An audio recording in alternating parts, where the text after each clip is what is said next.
Sebelum kita masuk kepada bahagian sunnah sikit, insyaAllah ada sebarang persoalan yang segera, kalau nak tangguhkan tulis ke bincang kemudian pun boleh juga, tapi kalau ada yang segera nak ditanya pun saya lalukan setakat yang tadi. Lebih kurangnya apa yang saya nak simpulkan bahawa tentang Quran, sebagai seorang pendakwah, Syekh Qaradawi kata kena go beyond. Membacanya dengan tajwid, mempunyai sedikit pengetahuan tentang bagaimana nak melagukannya, tafsir punya juga. Tetapi bagi saya pemahaman yang ilmu yang sangat kritikal tentang Quran yang kita kena belajar ialah ulumul Quran tadi, sejarah Al-Quran, sebab di situlah kecelaruan ditimbulkan ya, oleh musuh-musuh dan juga mereka yang mendakwa dirinya membela Al-Quran, tetapi mereka membela Al-Quran dengan mazhab fa'ri ya, mazhab tikus ya, tikus membaiki labu ya, lagi repair lagi rosak ya, golongan ni tadi kita kena berhati-hati dengan hal ini. Okey, ya silakan.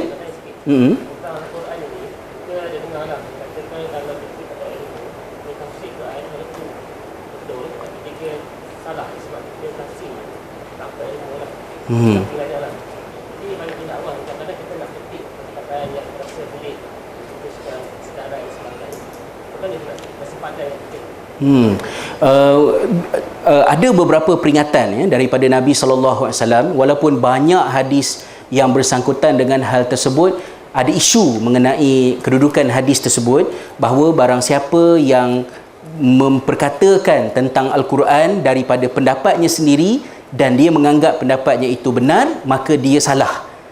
Dia salah. Ia adalah merupakan ingatan kepada kita supaya Al-Quran tidak dibahaskan daripada aspek pendapat kita secara bebas. Artinya, apabila kita nak berkongsi pemahaman kita tentang ayat-ayat Al-Quran, sepatutnya pemahaman kita tu mestilah berada dalam ruang lingkup yang boleh diterima terhadap ayat tersebut. Ya, macam mana ya kalau saya nak bagi contoh, nak mereka contoh susah sikit. Bila kita nak syarahkan satu ayat Al-Quran, kita nak terangkan, katalah dalam usrah, supaya jangan terjadi tak ada ustaz tak boleh buat usrah.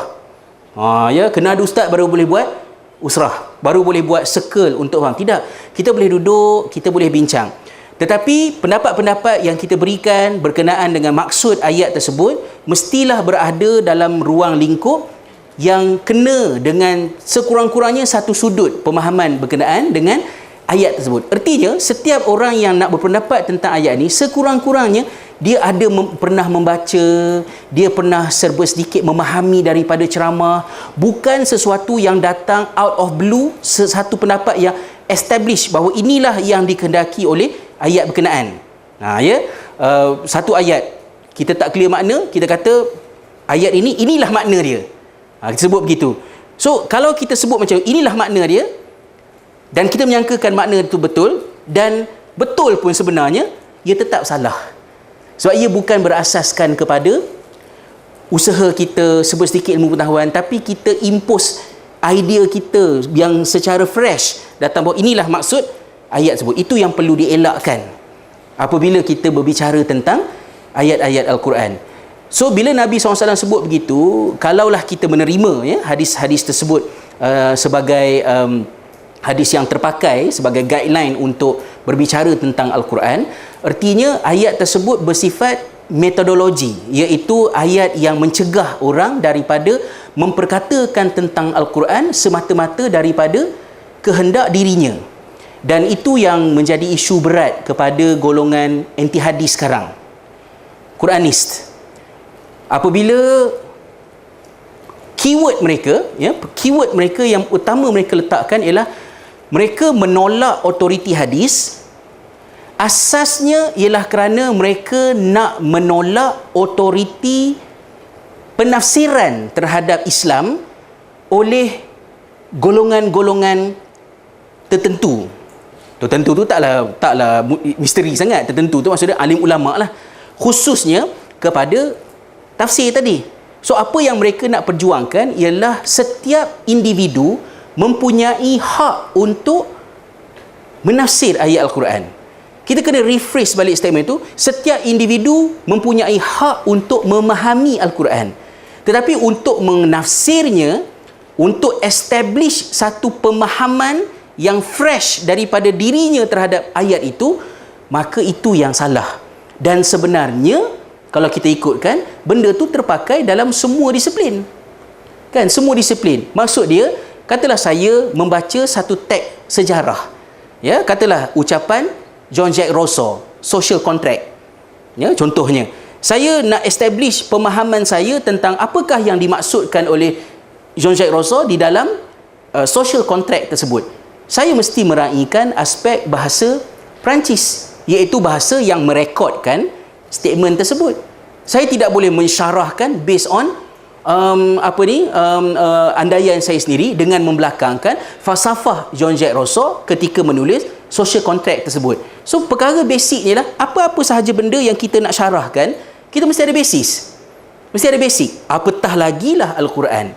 Maka diletakkan garis panduan, Al-Quran tidak boleh ditafsirkan dengan pemahaman yang out of blue datang, pak, begitu tafsiran kita daripada pendapat kita sendiri. Ia harus datang daripada sekurang-kurangnya benda yang kita pernah baca, benda yang kita dah pernah dengar, benda yang kita telah pun belajar. Dan apabila kata, bila sampai pada ayat sekian, pemahaman saya, maksud ayat ni ialah begini. Ini yang saya pernah belajar, baca mengenainya. Okey, kalau kita tak pasti, kita buka ruang. InsyaAllah nanti kita cuba tanya pendapat sekian-sekian. So begitu. Tapi bukan, inilah sebenarnya maksudnya. Sebab yang saya nampak macam tu lah. Benda-benda macam tu yang kita kena elakkan. Ayat-ayat yang macam tu kan. Wallahualam. Nanti saya tengok sikit 2-3 benda. Kalau boleh saya touch up lagi respon. Sebab ia satu poin yang penting, kritikal, berkenaan dengan interaksi kita dengan Quran. InsyaAllah mungkin saya balik malam ni, saya review sikit lagi. Kita lengkapkan esok. InsyaAllah. Ada, ya, silakan. Dalam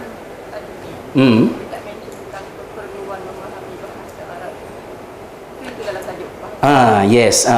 Tentang bahasa Arab itu, penghususannya dekat bahagian bahasa Arab nanti, sebab antara benda yang ditekankan oleh Syekh Al-Qaradawi ialah kalau anda tidak mempelajari bahasa, so dibawa ke spesifik bahasa Arab, bagaimana kita nak appreciate Al-Quran, sedangkan Al-Quran ini mukjizatnya yang muktamad, yang paling utama adalah mukjizat daripada aspek bahasa. So itu ada disentuh pada bahagian tu. Tapi pada bahagian Al-Quran ini, saya rasa ada kewajaran juga untuk benda tu ditekankan, especially audience yang baca buku ni adalah non-Arab. So setakat yang saya baca, Syekh Al-Qaradawi tak ada tekankan poin tu. Tapi saya rasa wajarlah untuk kita tekankan bahawa ini adalah salah satu daripada motif yang paling besar mengapa mempelajari bahasa Arab harus diberikan keutamaan dalam hidup kita. Cari jalan serba sedikit, dan macam-macam cara yang telah dibuat untuk membolehkan kita belajar bahasa Arab dengan menggunakan Al-Quran, dan juga belajar Al-Quran dengan mempelajari bahasa Arab. Sama-sama lah dua-dua benda tu. Sebab memang betul lah, maknanya susah lah kalau kita nak nak mempelajari Al-Quran kalau kita meninggalkan aspek bahasa Arabnya tadi. Secara, kalau boleh saya kongsikan, tak tahu mungkin juga tuan-tuan perempuan dengan anak-anak, sebab 3 minggu lepas dalam program yang dianjurkan oleh Mursyid, ya, dekat UIA, programnya ialah untuk pelajar lepasan SPM dan STPM, hala 7 selepas SPM dan STPM. Jadi dalam forum, saya dan juga seorang lagi panelis, Sifu Nasir, pada masa itu, kami dikehendaki untuk sharing dengan peserta ni tentang apa yang kami fikir masa lepas SPM dulu. Ya. Jadi Sifu Nasir kata benda yang dia fikir tu susah sikit pelajar nak tiru lah. Sebab dia fizik, kimia, biologi, dia lalu depan dewan exam je. Hai, terus balik. Dia sengaja biarkan fail.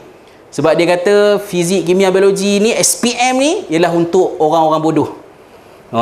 Orang pandai tak payah ambil SPM.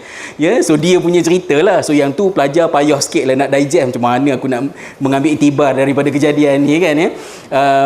Saya mungkin pelajar yang normal sikit lah kan ya, pada masa tu. So yang saya share, saya kata fikiran saya masa belajar dulu tak adalah complicated sangat.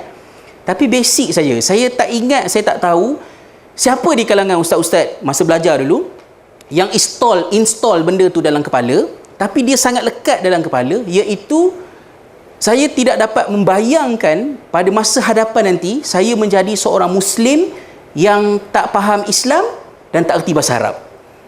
Benda tu macam you cannot be a Muslim tanpa bahasa Arab dan tanpa ilmu Islam. Dan itu sangat mendominasi kepala otak saya sehingga mungkin menyebabkan saya ada juga melakukan kesalahan dalam membuat keputusan. Selepas SRP, masuk kelas sains, saya keluar daripada kelas sains, balik ke sekolah asal dengan alasan yang sama, iaitu SPM saya tak boleh ambil bahasa Arab sebab dah terlebih subjek. Maka saya tak nak SPM version tak ada bahasa Arab. Walaupun sebenarnya tak ada SPM bahasa Arab pun masih lagi boleh belajar bahasa Arab. Tapi mentaliti budak sekolah masa tu, form 4 masa tu, tak ada bahasa Arab, no, I can't accept this. Saya suka fizik, biologi, kimia, okey kelas sains, tapi I can't imagine myself being a Muslim who does not know Arabic. Kena juga bahasa Arab. Tak boleh. Tinggal balik sekolah asal. Kan? Lepas tu, lepas SPM, sambung belajar ke Jordan, masih dengan mindset yang sama. Saya belajar syariah bukan sebab nak jadi ustaz. Bukanlah nak sangat jadi ustaz. Betul Allah, cepatlah habis master PhD ni supaya orang panggil saya doktor. Bukan nak sangat doktor tu, tapi supaya orang tak panggil saya ustaz. Ya? Punyalah teruk saya ni kan, corrupted. Tapi maknanya saya belajar syariah, saya tidak memikirkan masa belajar, saya nak jadikan syariah itu sebagai kerjaya saya. Saya pergi belajar ke Jordan, syariah, poinnya satu je, supaya saya faham Islam. Saya tahu macam mana nak baca kitab, saya tahu macam mana nak buat rujukan, saya faham agama. Tapi itu bukan kerjaya saya. Saya nak jadi yang lain. Dan saya tak ada fikir sangat pada masa itu saya nak jadi apa. So akhirnya jadilah lebih kurangnya. Agama Islam pun bolehlah lebih kurangnya. Bahasa Arab pun tak adalah fasih-fasih sangat. Tapi bolehlah baca kitab, tak ada masalah. Nak bercakap pun bolehlah serba sedikitnya. Dan bagi saya cukup untuk yang itu. So maksud saya tuan-tuan dan puan, dalam semangat kita melihat kepada saranan-saranan Syekh Al-Qaradawi ini, mungkin ada juga beberapa benda yang kita boleh buat reflection dalam diri kita ataupun dalam perancangan masa depan anak-anak kita untuk lihat on that point. Ya, sangat-sangat kritikal lah hal-hal yang seperti ini. Okey. Saya gerak sikit ke depan, boleh? Okey. Laju sikit. Macam mana nak laju? Di semua bahagian-bahagian bukan kemahiran saya. Ya. Kita ada ustaz-ustaz boleh betulkan saya lah kalau silakan ya. Bahagian yang kedua, ilmu yang perlu ada ialah ilmu As-Sunnah An-Nabawiyah. Ilmu untuk memahami sumber kedua kepada agama kita, iaitu sunnah Nabi sallallahu alaihi wasallam. Ia adalah merupakan sumber kedua kepada saqafah diniyah, dan peranan As-Sunnah pada Al-Quran ialah As-Sunnah itu menjelaskan ya secara praktikal, memberikan breakdown kepada dasar umum yang diletakkan, dan itulah peranan Al-Quran. Maka in terms of jelas menjelaskan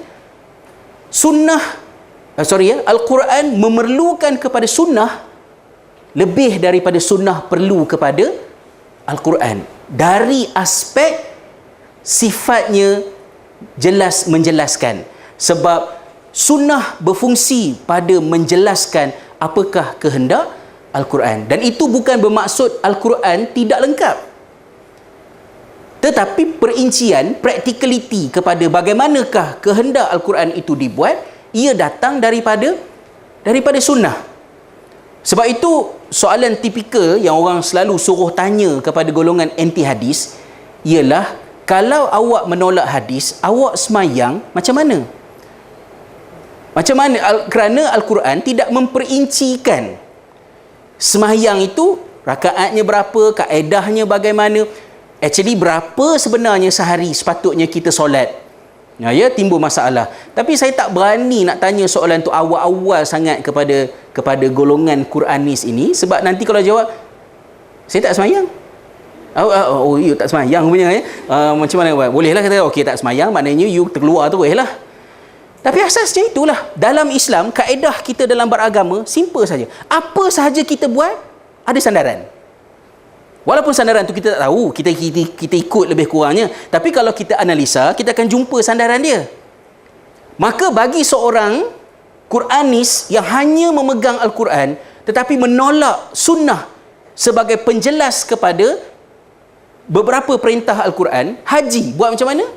Zakat dari segi jumlahnya, dari segi pengurusan takbir dia, pembahagian dan sebagainya, datang daripada mana? timbul masalah yang banyak. Maka as-sunnah berfungsi untuk memberikan penerangan kepada kita tentang Quran. Ada dibezakan di kalangan ulama apakah beza di antara sunnah dengan hadis, ya, Nabi sallallahu alaihi wasallam. Kemudian ada satu lagi perkataan iaitu sirah, dan ada satu lagi perkataan iaitulah al-athar. Ya, keempat ini. Kalau al-athar ia merujuk kepada riwayat-riwayat yang datang daripada generasi yang berada dalam proses, ya, pembentukan pembukuan sunnah itu. Maka pendapat sahabat yang berada di keliling Nabi, kata-kata sahabat itu juga disebut sebagai athar daripada para sahabat. Kalau sirah, ia tidak memfokuskan, ya, kepada aspek hukum, tetapi ia merekodkan peristiwa. Maka ia juga mencakupi hal-hal sebelum daripada pelantikan Nabi Muhammad sallallahu alaihi wasallam sebagai seorang rasul. Ya, adapun, ya, sunnah dan juga al-hadis, kalau al-hadis itu dia lebih bersifat teknikal, ia merujuk kepada nas-nas yang diriwayatkan daripada perbuatan Nabi sallallahu alaihi wasallam, ya, dan juga perbuatan perkataan baginda sallallahu alaihi wasallam, ya. Adapun sunnah ini cakupan dia mungkin lebih luas, ya, daripada al-hadis yang lebih bersifat teknikal dan merujuk kepada teks tadi. Ya, hal ini tadi. Tapi tak apalah, itu benda yang teknikal saja. Dan juga Syekh Qaradawi juga menekankan tentang kepentingan untuk kita mengetahui tentang sejarah terbentuknya ilmu sunnah ini tadi. Ini memang bukan bahagian kemahiran saya lah, tetapi penting ilmu tu untuk kita belajar. Kita beriman kepada Nabi Muhammad sallallahu alaihi wasallam, kita belajar hadis-hadisnya, hadis-hadisnya kita rujuk kepada rujukan-rujukan yang kita biasa dengar, Sahih Al-Bukhari, Sahih Muslim, ya, kitab sihah yang seterusnya. Bagaimanakah hadis itu boleh berada di situ?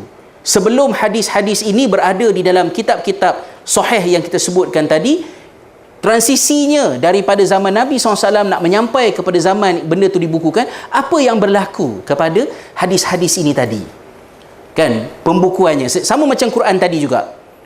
Bagaimanakah benda berlaku? Dan serangan daripada golongan anti hadis banyak pergi kepada hal-hal yang berada di sini. Ya, so kita perlu untuk mencari, ya, sedikit sebanyak pengetahuan, dan khususnya di zaman Umar bin Abdul Aziz, ya, radhiyallahu anhu, maknanya hadis dibukukan, ya, untuk disistematikkan supaya ianya boleh dirujuk, ya, pada masa tersebut. Dan kemudian prosesnya berlangsung, berkembang sampailah kepada zaman hadis-hadis ini dibukukan, ya, di dalam kitab-kitab yang kita sedia maklum, ya, sebentar tadi. Okey. Kemudian beberapa peringatan berkenaan dengan sunnah, ya, dengan sunnah Nabi sallallahu alaihi wasallam. Yang pertamanya, Syekh Al-Qaradawi menekankan tentang kepentingan bagi para pendakwah untuk mengambil berat tentang sirah nabawiyah. Benda-benda yang dinisbahkan kepada Nabi sallallahu alaihi wasallam ada banyak. Dalam konteks kita nak memainkan peranan sebagai seorang dai, sirah adalah sumber dakwah yang penting. Sebagai sampel-sampel iktibar, pengajaran, contoh yang nak diberikan adalah datang daripada sirah Nabi sallallahu alaihi wasallam. Maka sebagai seorang pendakwah, kita carilah jalan supaya beberapa bentuk buku sirah, beberapa buah buku sirah kita telusi. Tak perlulah pergi kepada sirah Ibnu Hisham.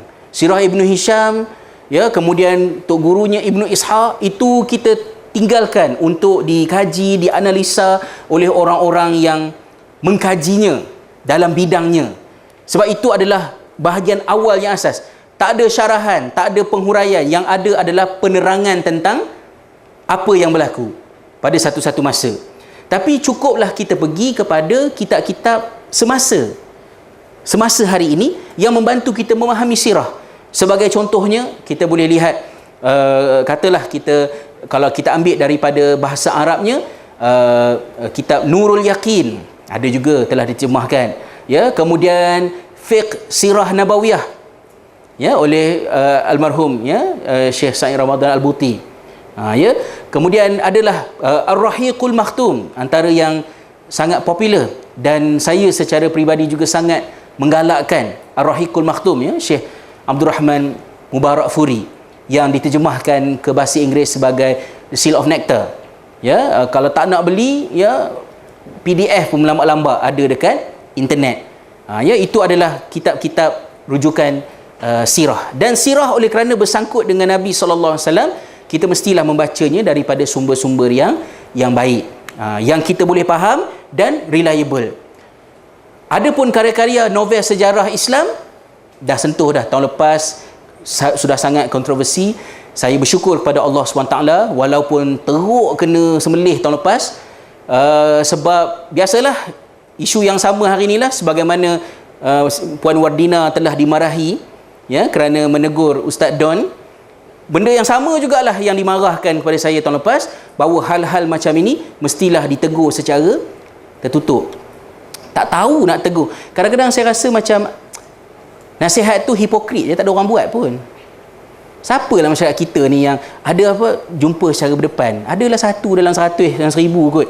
Walaupun baguslah buat begitu, tapi saya tak nak ulang balik benda tu. Kenapa teguran itu dibuat secara terbuka? Saya buat secara terbuka kerana karyanya, nilai karya novel fiksyen sejarah Islam dalam pasaran, saya anggarkan lebih kurang 10 juta ringgit setahun. So berapa buah buku ada? Sangat banyak, berpuluh-puluh buku. Dan juga daripada teguran-teguran di peringkat awal secara baik. Ya, saya rasa kalau Fulan bin Fulan, ya, kalau tuan nak tulis tajuk ini, saya cadangkan gini. Ada dah dia buat tu. Tak jalan. Jadi kita tegur secara terbuka, tetapi dengan penuh adab. Pelan-pelan dulu, puji dulu. Novel-novel sejarah Islam ini bagus, memberikan kesedaran pada masyarakat tentang sejarah. Walau bagaimanapun. Dan juga buku ini ditulis untuk menjayakan dakwah. Saya cari kat mana statement yang ada tu untuk bentangkan. Dan kemudian last kali baru kita mula kritik.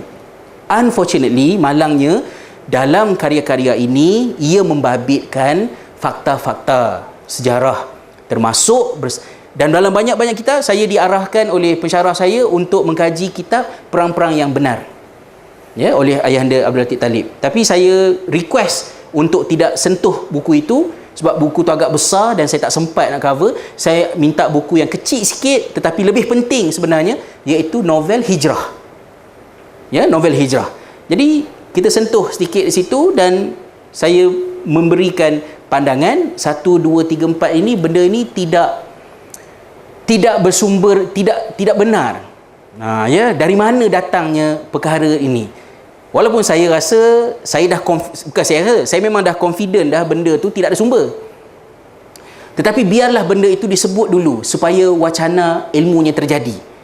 Tuan kata, ini adalah tidak wujud dalam mana-mana kitab sejarah, maka ini buku salah pun tamat, habis, tutup. Gaduh sebulan, lepas tu move on, tak selesai pun masalah. Kita bukan saja cari pasal, kita nak berlaku perubahan. Jadi saya release sedikit-sedikit. Pertama sekali, saya petik satu perenggan sahaja. Dalam kita membicarakan tentang sirah Nabi SAW, apabila baginda menerima wahyu, baginda balik ke rumah, berlakulah dialog ini antara Khadijah dengan Rasulullah SAW. Pemahaman saya tidak pernah jumpa dialog ini. Maka penulis ini menjawab, saya bukan reka sendiri, saya ada rujukan. Rujukan saya ialah sirah Ibn Hisham. Alhamdulillah. Apabila satu rujukan disebut, saya ambil rujukan itu. Dan ambil rujukan itu, buka bahagian itu. Dan pada bahagian itu, bahasa Arabnya tak ada, terjemahan bahasa Melayunya pun tidak ada. Maka tidak ada. Maka kalau tidak ada, macam mana? Penulis jawab lagi, saya bukan hanya rujuk sirah Ibn Hisham, saya juga rujuk banyak kitab lain. Saya rujuk juga kitab Rasul Ulul Azmi oleh Tariquddin Hasan. Saya juga rujuk sekian, rujuk sekian, rujuk sekian. Dan apabila rujukan-rujukan itu dikemukakan, ia meruntuhkan keseluruhan kedudukan buku itu sebagai sumber ilmu. Kalau sirah Ibn Hisham tak ada, takkan nak pindah kat buku lain pula. Katalah contohnya, saya sebut hadis ini, saya tak jumpa pun. Saya rujuk, saya ada dalam Sahih Bukhari. Saya buka Sahih Bukhari, dalam Sahih Bukhari tak ada. Tak, tapi dalam majalah Ai ada. Takkanlah dalam Sahih Bukhari tak ada, pindah pergi majalah Ai pula. Poinnya ialah kadang-kadang apa yang terjadi kita semasa menulis, yang penting ada rujukan. Supaya bila tulisan kita dikritik, kita tak perlu dipersalahkan. Yang salah ialah rujukan kita. Tak boleh. Itu bukan disiplin ilmunya. Bila kita nak rujuk, kita kena tahu ini apa, ini apa, ini apa. Lalu macam-macam lah isu berlaku, tuan-tuan perempuan pun mungkin sebahagiannya maklum. Dan saya syukur pada Allah Ta'ala, Alhamdulillah, sekarang ini, tahun ini, novel-novel tersebut berjaya diletakkan di hadapannya novel fiksyen sejarah Islam. Perkataan yang paling saya ingin perjuangkan, perkataan yang paling saya dambakan, ya, supaya dicapkan fiksyen. Nak halang menulis, tak boleh halang. Ya? Nak saring, bukan bahagian saya. Itu editorial punya kerja.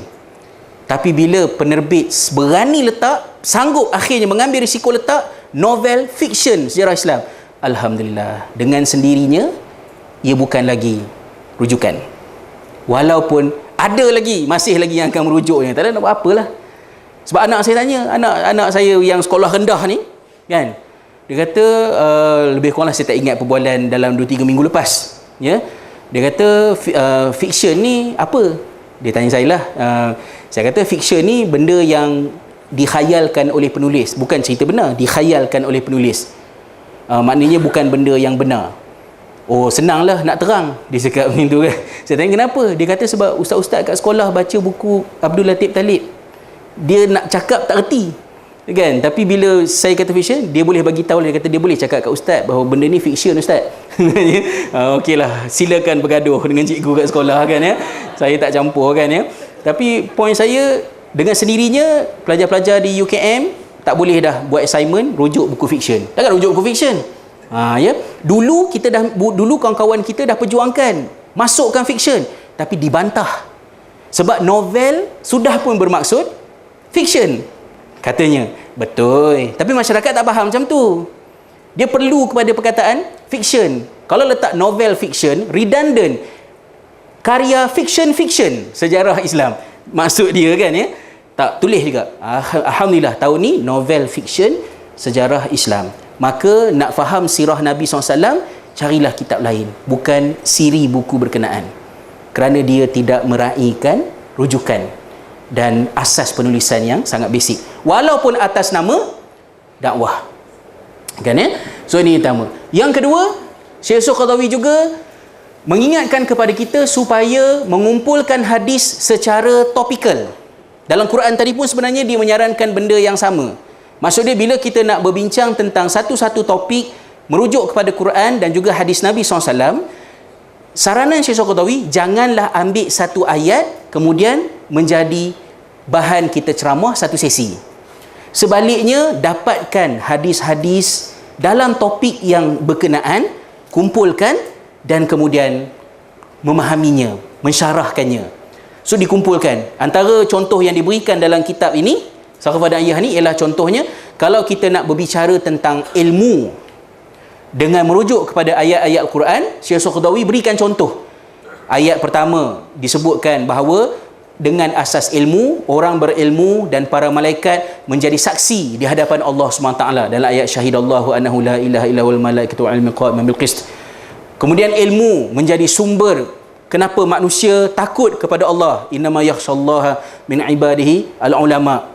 Kemudian dengan ilmu Allah mengangkat darjat. Maka Syekh Qaradawi kumpulkan ayat-ayat Al-Quran berkaitan dengan ilmu sebagai cara yang sepatutnya menjadi kebiasaan orang apabila nak berdakwah. Sama juga dengan hadis, apabila nak bicarakan tentang hadis, jangan petik satu hadis dan kita syarahkan hadis itu sahaja. Sebaliknya, dalam persediaan kita juga tengoklah hadis-hadis lain yang berkait dalam topik yang sama. Ya, insya-Allah benda tu. Kemudian yang ketiga, berhati-hati dengan kesalahan konteks dalam pendalilan. Ya, kesalahan konteks dalam pendalilan. Tidak cukup hadisnya sahih, tetapi pemahaman kita terhadap hadis, ekstra point yang kita nak ambil daripada hadis itu juga mestilah juga meraihkan kesahihannya. Contoh yang dia bagi dalam kitab ada banyak, ya. Saya pun setengah letih kepala nak mengingat contoh lagi setiap topik ni. Misalnya yang dibawakan contoh ialah apabila Nabi SAW sebut tentang antum a'lamu bi umuri dunyakum. Kamu lebih tahu, lebih arif tentang urusan dunia kamu. Maka Syekh Qaradawi ingatkan hadis ini kepada para pendakwah, jangan disalah kontekskan pada mensyarahkannya. Adakah hadis ini bermaksud antum a'lamu bi umuri dunyakum, artinya kamu lebih tahu urusan dunia kamu, maka soal politik, soal ekonomi, tentang soal yang bukan sokol dalam bidang agama ini, kamu lebih tahu tentang hal ini, maka laksanakanlah ia, aku tak campur. Bukan itu maksudnya. Tetapi yang Nabi SAW maksudkan ialah pada bahagian technicality, ya, terhadap aplikasi beberapa ilmu tersebut. Contohnya, ya, memilih seorang pemimpin, mestilah syaratnya pemimpin yang layak, pemimpin begini. Itu urusan agama. Tapi nak pilih cara macam mana? Secara undian undi ke? Ataupun nak pangkah dengan pensel ke? Yang tu antum a'lamu bi umuri dunyakum. Ya, maksud dia begitu. Jangan kita salah konteks sehingga dalil itu menjadi dalil bahawa ada setengah-setengah benda agama tak campur. Itu adalah pendalilan yang salah kerana konteksnya berbeza. Kemudian yang keempat, mendepani percubaan menimbulkan keraguan terhadap hadis-hadis yang sahih. Ya, keraguan yang ditimbulkan sama ada oleh anti hadis, orientalis ataupun Syiah. Sebagai contohnya, apabila Syiah mahu mensabitkan hak Saidina Ali untuk menjadi khalifah, dan bukannya Abu Bakar, Umar, Osman yang telah merampas hak Ali itu, Syiah telah mendalilkan hak berkenaan kepada hadis Ghadir Khum. Hadis Ghadir Khum merujuk kepada peristiwa yang berlaku selepas daripada haji perpisahan. Semasa haji perpisahan itu, ada permasalahan yang timbul di antara Ali dengan seorang lelaki lain, dan isu ini adalah isu orang Madinah. Maka Nabi SAW tidak mahu menyelesaikannya pada musim haji sebab tak nak babitkan orang tempat lain yang tidak berkenaan. So dah habis musim haji, dalam perjalanan balik mereka telah berhenti di satu lembah yang dikenali sebagai Ghadir Khum. Dan disitulah kes berkenaan telah dibincangkan dan akhirnya didapati Ali yang berada di pihak yang benar.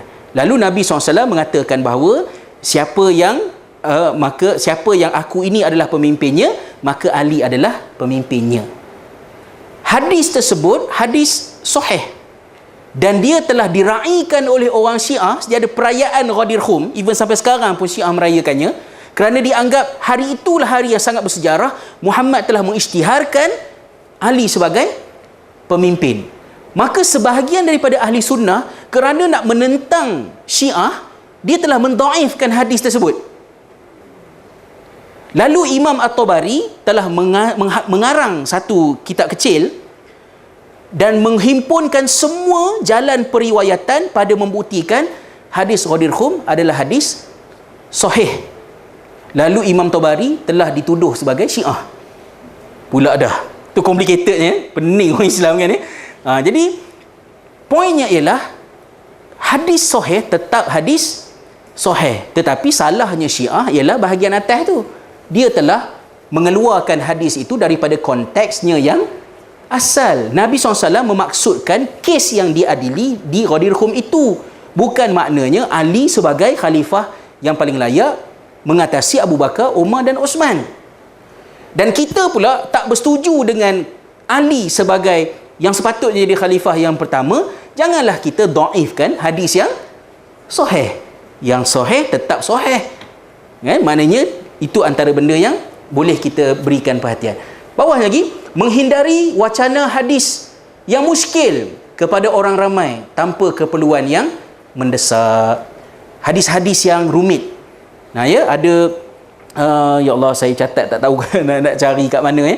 Dalam Sahih Bukhari ada satu kenyataan daripada Sayyidina Ali radhiyallahu anhu. Ya, Sayyidina Ali bertanya, "Adakah kamu mahu manusia mendustakan Allah dan Rasul? Maka berbicaralah kepada mereka dengan apa yang mereka boleh faham." Maka ada beberapa hadis Nabi SAW yang sahih, tetapi hadis-hadisnya hadis yang muskil. Maka sebagai seorang pendakwah, janganlah yang itu yang diketengahkan. Ya, saya rasa isu yang terbaru ni lah isu yang boleh kita ambil iktibar. Ya, tentang dua telaga, satu di Yaman dan juga satu di Mekah yang dibicarakan oleh sahabat kita Ustaz Don. Apabila benda tu dibicarakan begitu, hadis itu memang hadis yang ada kedudukannya, yang diterima. Ya, maknanya bukan direka-reka, hadisnya ada dalam rujukan. Tetapi apakah kedudukan hadis tersebut? Dah nak kena bincang pula dah.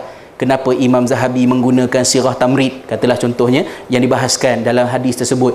Kemudian kalaulah telah dinukilkan kisah itu wujud dalam rujukan-rujukan yang ada pula, bagaimana pula dengan kisah menyeru pula ke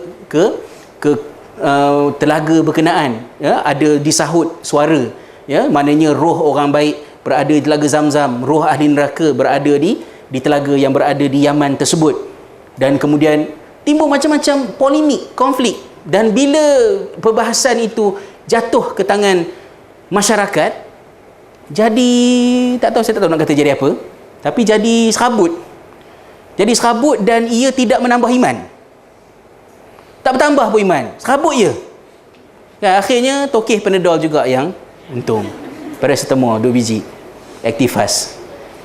Ada banyak lagi benda lain yang terang, yang nyata, yang sahih, yang sifatnya untuk membentuk kita untuk menjadi seorang mukmin yang teguh. Kenapakah benda-benda yang terpencil, yang rumit-rumit itu dibawa? Syekh Saqadawi ingatkan, hindarkan daripada benda-benda yang macam tu.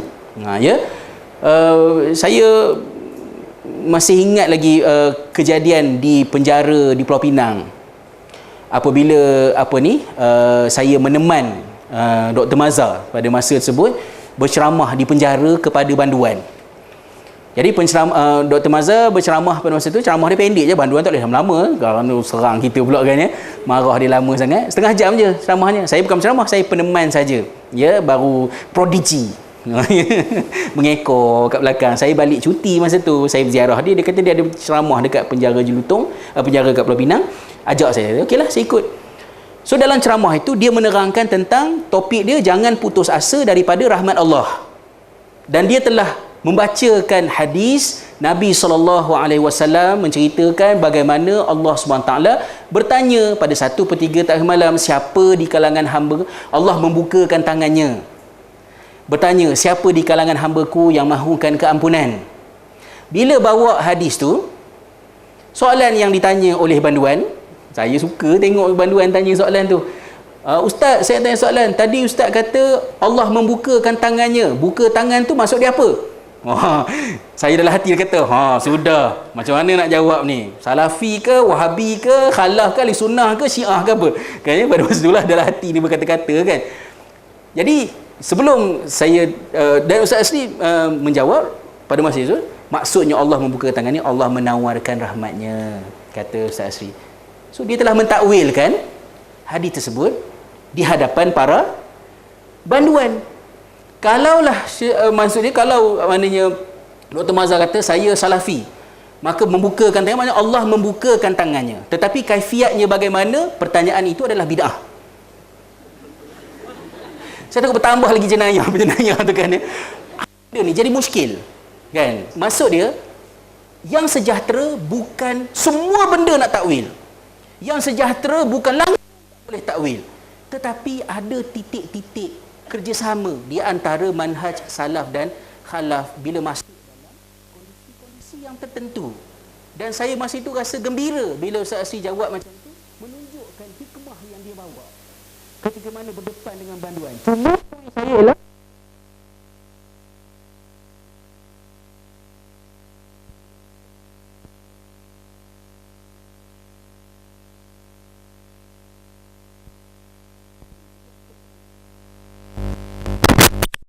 hati-hati yang macam ini ke tengah masyarakat. Kemudian bawah satu lagi, berhati-hati dengan hadis palsu. Melambak-lambak dah, orang dah mengarang, dah menulis, memasukkan dalam kitab senarai hadis palsu popular dan sebagainya untuk kita elakkan. Nak tak nak je. Boleh tak berlaku kesilapan? Boleh. Saya terjebak. Sekali-sekala terungkap juga. Tapi sekali terjebak, minggu depan terjebak lagi, 2-3 hari terjebak lagi, 4 hari terjebak lagi. Itu bukan terjebak.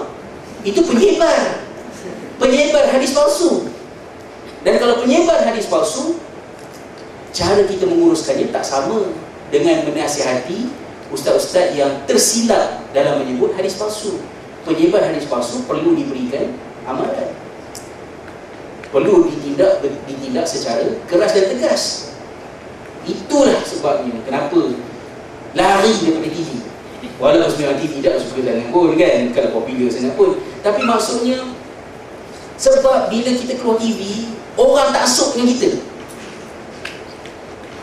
Saya perhatikan bila orang hentam saya, ada tak orang hentam? Ada orang hentam kat Facebook saya. Yang membela saya, boya tu. Kau ni apa hal? Kau kenal tu Ustaz Sizal tu macam mana? Faham? Saya diam. Baca tu kan.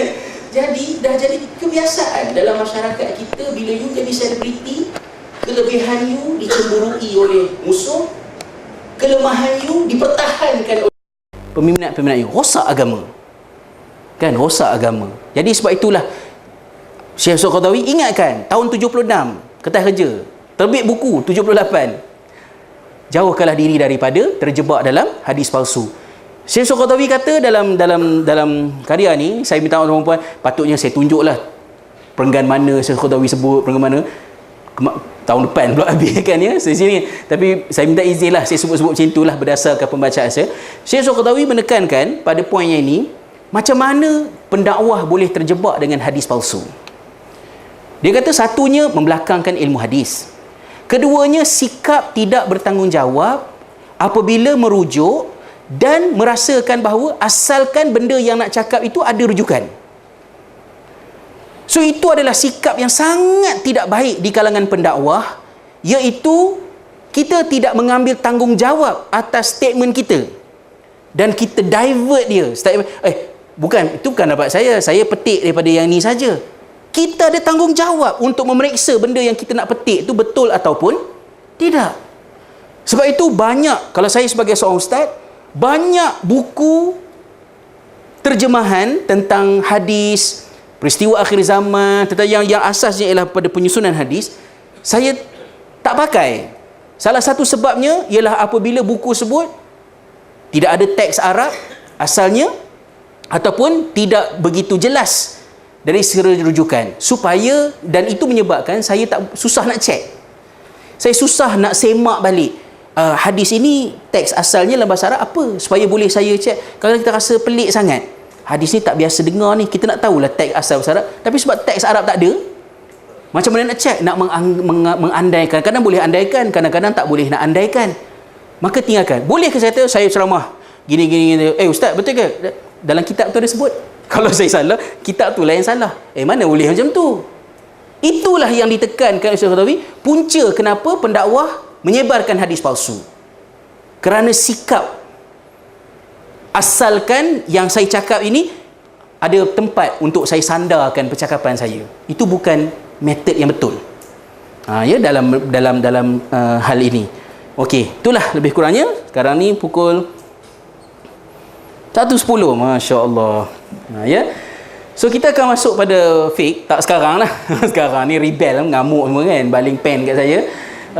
Fiqh dengan usul fiqh ni saya telah cantumkan dia dalam bentuk graf supaya mudah untuk kita fahami, dan kemudian kita akan sentuh sikit berkenaan dengan beberapa baki dan juga pada bahagian sejarah.